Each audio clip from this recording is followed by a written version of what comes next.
Supported by Shepherd Mullen, serving clients in Manhattan for over 20 years. With more than 1,100 lawyers globally, Shepherd Mullen helps companies address today's legal, real estate, business, and regulatory challenges. More at shepherdmullen.com. Every day, WNYC is working to get closer to New York and to New Yorkers.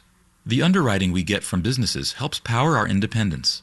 Learn how your organization can join in at sponsorship.wnyc.org. The New Jersey governor's race is being watched around the country as a major test of Donald Trump's political popularity. It'll also measure how New Jersey voters feel about 8 years of Phil Murphy and his party's leadership in the state legislature. Are Democrats on the ropes in the Garden State? We'll talk about that and take your calls on the next Ask Governor Murphy, tonight at 7 on WNYC.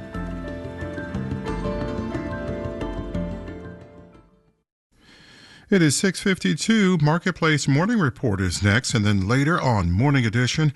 In the last 2 years, Israel has erected hundreds of gates to restrict the movement of Palestinians in the occupied West Bank. Israel's government says the gates are essential for security, but residents say it makes daily life even harder for them. We'll have more on that, plus all the latest news from NPR and the WNYC Newsroom. Next hour on Morning Edition.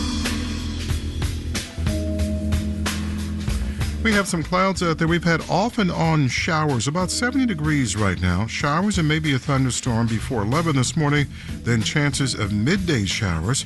Steady temperature around 67. Strong winds, though, gusting up to 24 miles an hour. Clear and cold tonight, down at 49 degrees in the city with strong winds. This is WNYC.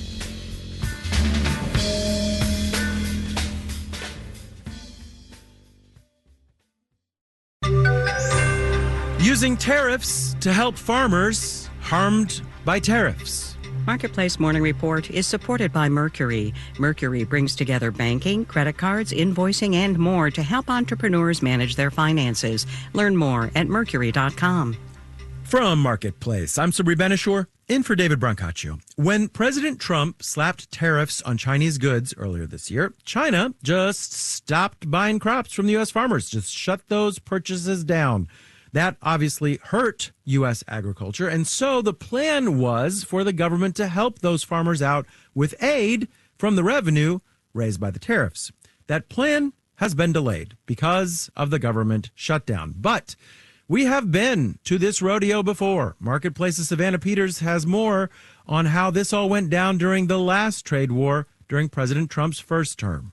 The first Trump administration's farm relief package paid out more than $20 billion, mostly to soybean and other commodity crop farmers. Some analyses found that amount more than covered their trade war losses. The levels of funding were unprecedented at the time.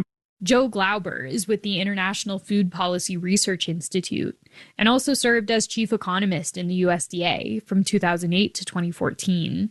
He says that short-term relief didn't make up for the trade relations that were lost, maybe permanently, while U.S. ag exporters were sidelined and other countries stepped in. Brazil has increased production a lot since the 2018-2019 trade war. They are, at least for the time being, the major supplier of soybeans. To China, the world's largest buyer. In September, Purdue University surveyed U.S. farmers on whether they expect a bailout similar to what they saw 6 years ago. And 83% said likely or very likely. Still, Michael Langemeyer, who runs Purdue's Ag Barometer survey, says farmers' assessment of conditions in the agricultural economy and the potential impact of tariffs slipped. What about the long-run market share? Are we going to be able to go back to where we were even a year or two ago after this is all said and done? Trade payments are great. But Langemeyer says U.S. farmers would rather have a stable market for their crops. I'm Savannah Peters for Marketplace.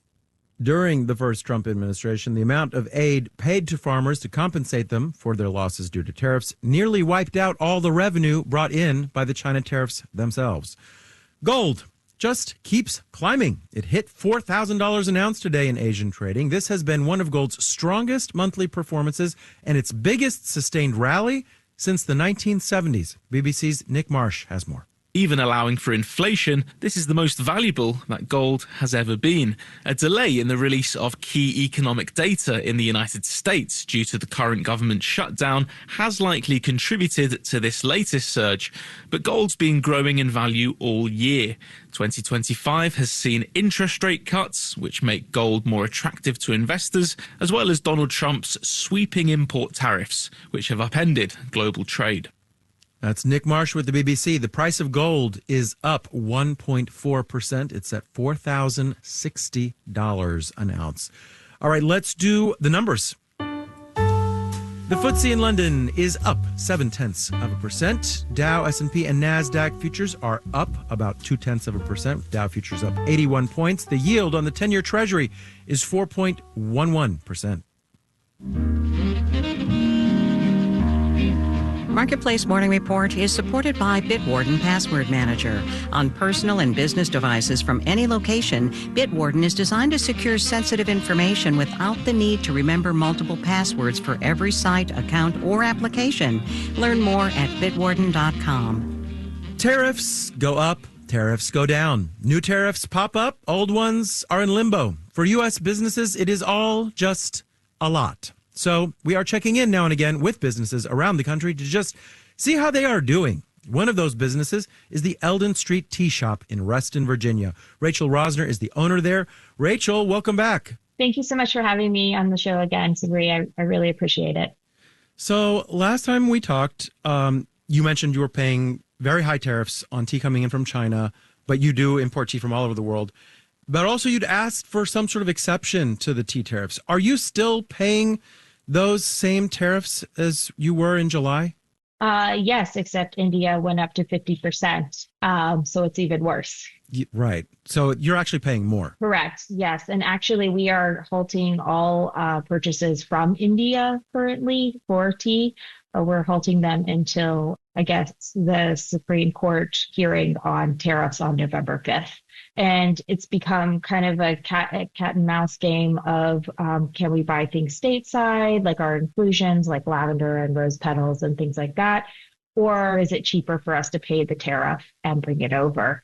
As we talked about last time, there's not a whole lot of tea grown in the U.S. It would basically be impossible to replace the global supply of tea with U.S. tea. But let me still ask, has the domestic tea industry here changed at all in response to tariffs? Yes, it has. It has gotten much more expensive. So any tea that's coming in through a middleman that sells it in the United States, it has gotten even more expensive.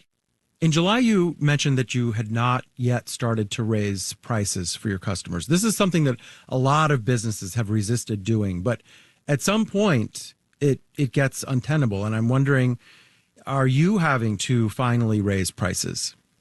Yes, we have raised prices on some of our teas. We will be 100% increased on our teas by the end of October. And coming into holiday season, getting different accessories that go along with tea is appearing to be impossible just because of the markup that I'm going to have to make.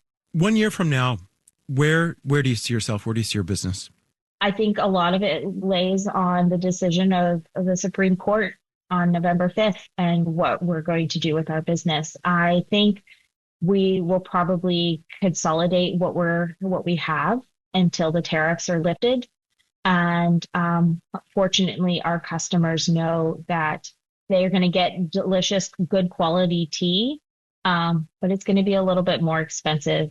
Rachel Rosner, she's the owner of Eldon Street Tea Shop in Reston, Virginia. Good to have you on again. Thank you so much. In New York, I'm Sabri Ben-Achour with the Marketplace Morning Report.